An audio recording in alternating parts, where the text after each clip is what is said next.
Well, here I am down in Canberra, and we today are debating the gun laws and the hate speech. And as I've said this morning in the media, this whole exercise has been a dog's breakfast right from the word go. It's only this morning, for an example, that the Liberal National Coalition was still in negotiation with the government. The government has substantially changed the bill in recent days.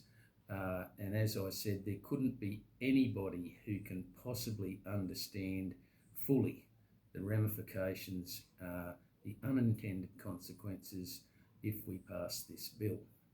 Now, yesterday I gave a commitment in my condolence speech that I would do everything I can, being a legislator, a member of federal parliament, to do what I can to stamp out anti-Semitism and to bring to account these terrorists who have infiltrated the shores of Australia, and that is what I intend to do. But that does not include making rash decisions that might have unintended consequences.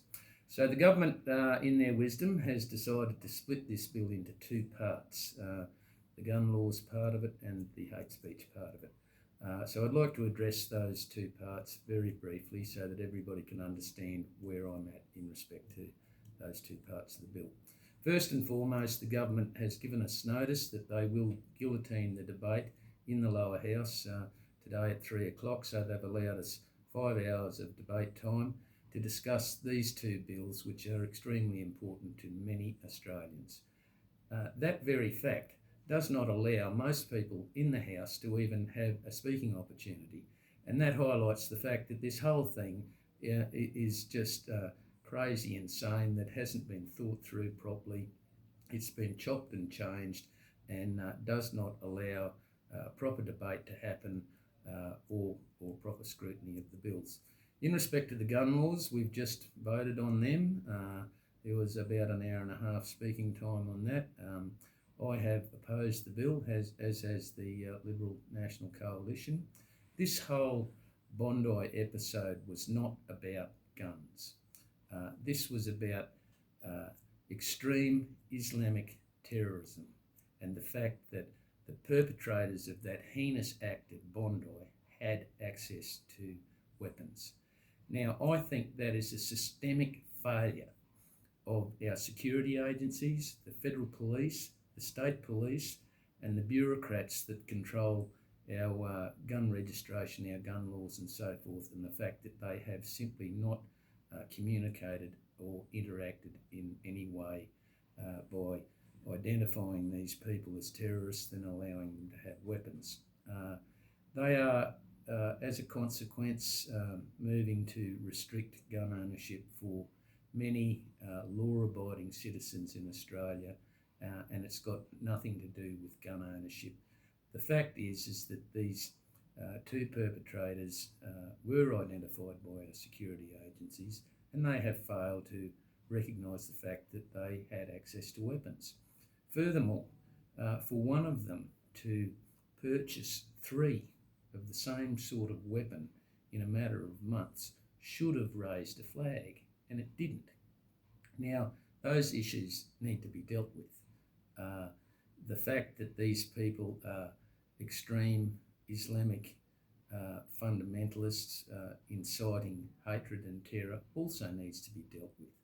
This is part of the whole immigration policy of the federal government that's implemented some 1.3 million immigrants into Australia in the last 3 to 4 years, many of them unchecked and haven't gone through the proper process. So to burden law-abiding citizens of Australia with further gun restrictions is a knee-jerk reaction. It doesn't take into account the effect it will have on legitimate businesses and so forth, on rural landholders, on genuine citizens who have an interest in guns and clay targets, shooting, so forth and so forth. So I have opposed that bill, as has my National Coalition colleagues. With respect to the hate speech, again, I will oppose that. And the simple fact of the matter is it does not go anywhere near to identifying what is the problem.